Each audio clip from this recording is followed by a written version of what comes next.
changed it this week to make it look like an eye chart. Because I'm a pastor and we have to do bad puns as part of our job. Right? So it's a chart to think about how I am doing. It's an eye chart. Right, so let's start. So who can read the first letter? Can everybody read Andrew? What's the first letter? L. L, and that L stands for? Love. Love. This is the fruit of the Spirit, by the way, right? The fruits of the Spirit. Right, Mary, can you read the next line? J.P. JP, and JP stands for? John Paul. John Paul. Joy and peace. Joy and peace. Okay. Right, Linda, can you read the next line, or is that too far for you? That's too far for me. Okay, Corey, you got this one? It's like PKG. PKG. Okay, what's PK and G? Peace. Peace. No, not sorry? Patience, kindness, goodness. Okay, now the last line. I think Samantha, you're probably like, well, Scott, can you read the last line there? Yeah. Young man. Go for it. FGS. FGS, what would FGS be? Now is this faithfulness? Goodness. Self-control. Right. Yeah, not goodness though, right? Because it was the previous G. Right. Gentleness, and S is self-control. Okay, right? So anyway, getting back to why so we're in this series. Right, the series on the 7 deadly sins, and I just wanted to say that I didn't start this series because I thought you guys were sort of particularly or extraordinarily sinful, but just because things like this are I think they're worth doing, just worth encouraging us to figure out new ways to avoid things we shouldn't be, and try to point our life toward things we should be. The actual title for the series in the resources I'm using is Snakes and Ladders. So I'm guessing most of you have played the game Snakes and Ladders at some point in your lives, but maybe not. So anyway, Snakes and Ladders is a very simple children's board game, right? And the idea is that you've got a board and you've got a marker and you've got dice. That's all the equipment you need. And the board just goes like up, like this, 1, 2, 3, 4, 5, 6, and all the way up like this. And the idea is you roll your dice and you move your marker and you make your way to the top of the board where you win. But along the way, you might land on one of the ladders, and when you land on a ladder, you have to zoom up the ladder further ahead, right? And then it's less far to go to the end, and you might win that much quicker. Or you might land on one of the snakes, on one of the tails of the snakes, then you get to go down to further to the bottom, and you got to make up all that time, right? And so presumably the lesson here, or the reason for this title, is because there are things in life we should avoid, the snakes, or the 7 deadly sins, and things we should strive toward. So hence the title. But one of the realities of this game is that this is a game that requires no skill whatsoever. In fact, skill is totally irrelevant. It's a completely random game. You land where you land, and unless you believe that blowing on a dice is really, really helpful in situations like this. But otherwise, stuff happens. And that, in fact, may be one of the lessons of the game itself. One of the lessons of the game itself is that stuff happens. Sometimes you win, and sometimes you lose. And you have to, as a person, learn how to deal with this. Except, that in a lot of ways, greed is a way of trying not to deal with this. Because greed is really not about wealth. Greed is about control. Greed is not about, because greed, if you're greedy and you try to accumulate things, it does not actually make more stuff in the world. All it does is makes more of that stuff mine to control.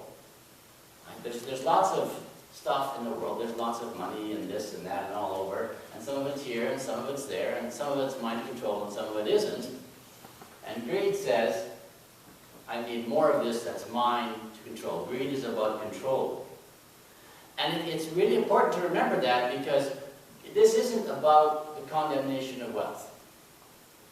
The vast majority of wealth in this country is accumulated by inheritance. Right? Your parents are rich, they die, suddenly you're rich too.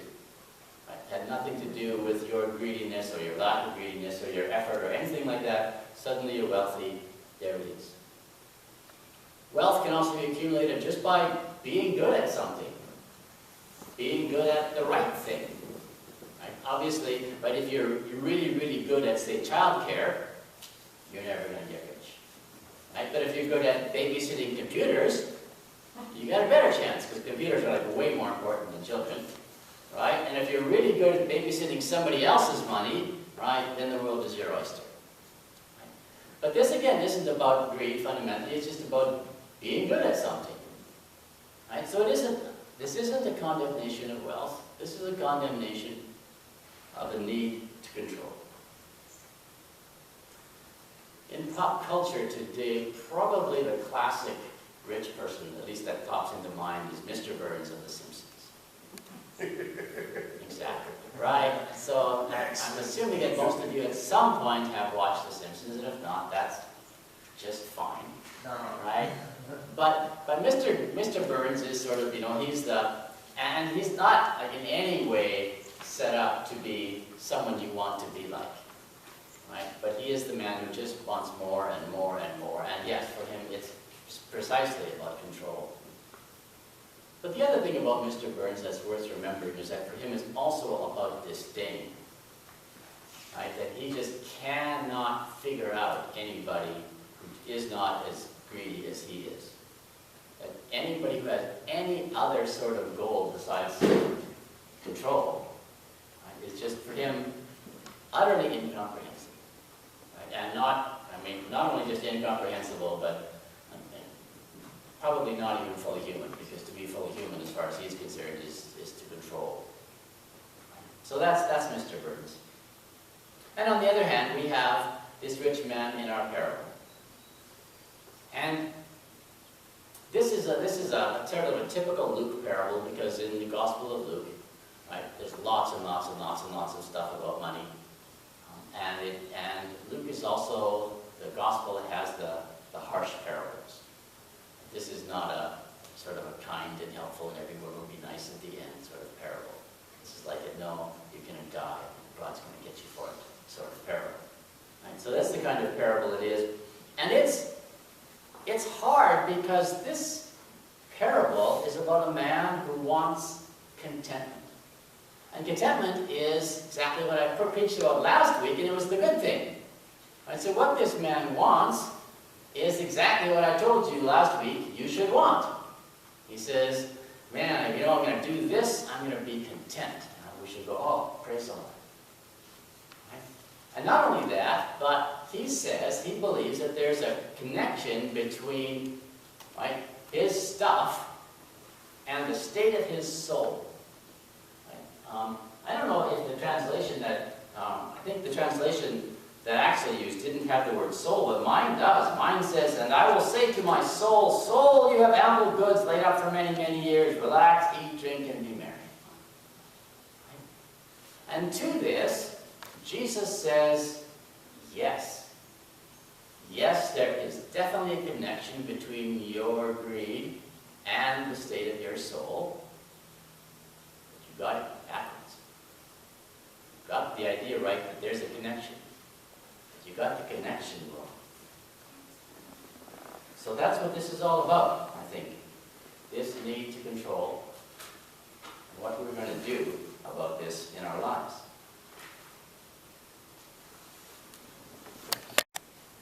So, we have been working on these 7 deadly sins and the practice of reorienting our lives. We've been doing this in a series of prayers. We've been trying to think about prayer as something beyond words, as something beyond telling God things, into other forms of practice. But I realized this week that we've really been, in most ways, staying in the realm of words. And words are very limiting. And it is still mostly oriented toward those of us who live in our heads, rather than those of us who live in our bodies. If that's a helpful sort of way of distinguishing people for you. So this morning, what we want to do is include more of the body stuff into our prayer practice. This does not work well for everybody. Some people find this very awkward. If you're the kind of person who finds this very awkward, it's okay, you don't have to do it. If you're the kind of person who finds this mildly awkward, then you should do it. Because that's the way we learn. We learn by stretching and growing. I remember in Ghana during congregational prayer time, what this means is that everybody simply stands up and starts praying aloud. Whatever they need to pray for. And the person up front sort of guides and directs the prayer. And the other thing that happens, not all the time, but quite often, is that people walk and pray at the same time. And so people will just be praying and wandering around the congregation praying. And then, when the prayer is over, they'll go back to their seats. And when I first did this, I found it very awkward. That it's sort of very off-putting. And then after a while, it becomes very soothing. Right? So, just because it doesn't work for you the first time doesn't mean it isn't going to work for you the 10th time. It might work really well. So, here we go. So what we're going to do is we're going to stand. Right? So why don't you just do that, right? And we're going to do our 3 prayers. Right? So the first is our listening prayer. Right? So get a little bit of space from the person next to you. Just so you can move yourself a little bit. So we're going to do 3 basic things. We're going to do, first of all, we're going to do listening. And then we're going to do, that was our first week. And then last week we talked about refocusing. So we're going to start out with our focus, right? And then we're going to try to shift our focus a little bit, right? Which is going to be like our whole body and not just our shoulders, right? And then the third prayer is going to be the prayer of letting go. Right? So it's going to be outstretched but with palms down. Because it's hard to hold on to things when your palms are open and down. Okay? So that's what we're going to do. So start by taking a deep breath. Letting it out. Another one. Relax your shoulders. Shake out your arms. Close your eyes if that's helpful. And hold your arms out. Receive from God. Receive from God that God loves you. God loves you. And receive from God that this week you did some good things. And God says, good job. You did good things this week. Just receive all this from God.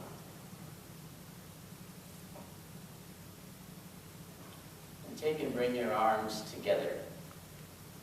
Point them forward and think about the focus of your life. Where are you headed? What do you want? What are your goals? What do you want to achieve this week or today? In the time you have left. And think about something better than that. Is there another goal that's more worthwhile? A goal that would make you more whole and bring you closer to God and to the people around you. If you think about that goal, just shift yourself just a little bit. Probably not like all the way toward that goal, because that's a lot of work. But just a little. Start with your shoulders and then take your whole body, shift it in this new direction. Closer to this goal that you have. A new focus. And finally, take your arms and put them up again. Palms down. And give up control. Even of this new focus, it's not yours to control. All this stuff you accumulate, give it up. Let it go.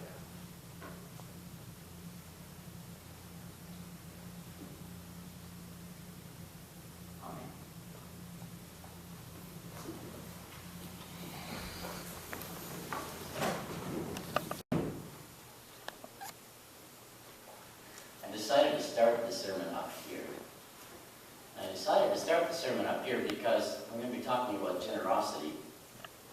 I'm guessing for some of you, if I ask you to give more of your time and energy and money to something, you might just throw something at me. And for some of you, if you don't throw something at me, maybe your spouse will, or maybe your children will, because I know you guys, and some of you come here like exhausted from your week of giving this and giving to that, and you know, right? I mean, you look on Facebook, and guess what? There's lots and lots of people who will gladly take your money. And then if you ever make the mistake of giving somebody, especially a political candidate, some money, guess what happens? You get those ads for the rest of your life from everybody and everything. But I'll be brave. I'll come down.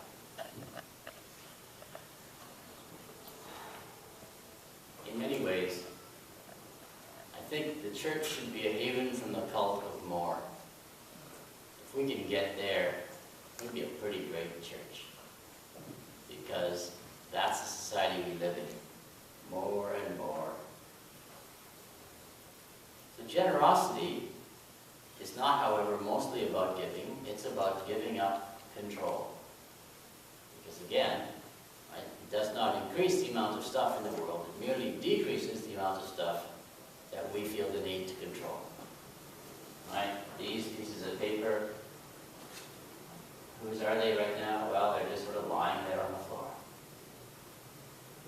Which, right? I mean, how did it feel to watch the kids just like throw it up in the air? How many of you probably just couldn't have done that? Because, right, it's just like throw it up in the air. It's this need to control. In the two scripture passages that Axel just read, yeah, I just love Ecclesiastes because it's so goofy. I don't know how else to say that. Like, sometimes it feels deeply profound, and sometimes you go, who put that in the Bible, and why did they do that? Right? Because the author is one of these people who's just tried everything. He's tried riches, and he's tried poverty, and he's tried all of the, right? He's tried all of the 7 deadly sins and all of the 7 deadly virtues, or the 7 heavenly virtues, or whatever you call those. And he goes, it's all just, classic word is vanity, but not a good translation. Much better. Well, the word literally means smoke or vapor. It's just fog. It just isn't meaningless. I mean, it is meaningless. And so he goes, that's what mine is like too. It's just meaningless. You could work for this or not. Right? But in the end, you're going to die, and how much are you going to take along? Exactly 0. That's frustrating. Wow, that's sure meaningless in the end, isn't it? So he says, right, to eat and drink. Right? Remember that from the parable? Right? The man wanted to eat and drink and be merry. And Ecclesiastes says, yeah, that's exactly it. That's what you should do. It's in the Bible. Right? Eat and drink. But it's not eat, drink, and be merry. It's eat and drink and find joy in your toil. And the key word there is find. In the ancient world, for the vast majority of people, their life was pretty much set up for them when they were born. So if you were born a little girl, you had like 3 years of freedom. You pretty much wherever you wanted to, people just took care of you. And then you hit roughly 3, and the world changed for you. And suddenly you had responsibilities. You had littler kids that you had to take care of. And your mom, she wanted help with this, and your dad, he wanted help with that. And people wanted this from you, and they wanted that from you. And so you started taking care of kids, and you started chopping vegetables, and you started helping out in the fields. And that was the rest of your life. There it was. Right? Someday those kids were going to become yours rather than somebody else's, but it was still the same job. Right? And some days, you know, you may accumulate responsibility, and then as you get really, really old, you may get fewer responsibilities, but basically your life from the time you were 3 to the time you died, there it was. And the same was basically true for guys. Right? That you had 3 years of freedom, and then at 3, right, your dad started finding things for you to do. Little things at first, and then bigger and bigger. Right? So you're a shepherd. You go out there and you sit there and you watch the sheep all day long. That's your job. And at night, hopefully there's a pen for them. You sleep. And the next day, you go and watch sheep. And someday some of those sheep are going to be yours, and some days you're going to have your own. Someday maybe you're going to have your own kids, and they're going to take care of the sheep for you, and then you just find something else to do. But basically, that was what you were going to do the rest of your life. And so the trick was not to find a job that you enjoyed, because that was already set. The trick was to find joy in what you were already doing. So in some ways it's better today that we get to, at least most of us, have some control over what it is we're going to do. Right? Scott's in school, and there's all these things he could be studying. And hopefully he's found something he enjoys. Because otherwise that would be really dumb. Right? I'm going to do something I really hate for the rest of my life. I'm going to study hard and get in debt for that. Right? But I mean, that happens too to people. Right? That they study and they study and they study and they get to the end, and then they try the job and they go, wow, I hate this. This is gross. Right? But, right, this writer says, eat and drink and find the joy. Not all of it. There's always paperwork. Some people enjoy paperwork. Can you find joy in paperwork? I actually don't know the answer to that one. Right? But it's fine. I think that's important there. Jesus, of course, comes from a very, very different sort of place. Because he doesn't think there's any point in even trying the wealth thing. He thinks that one just leads straight down into hell. Don't do that to yourself. But he says it's really about seeking. Right? Seeking first the kingdom of God.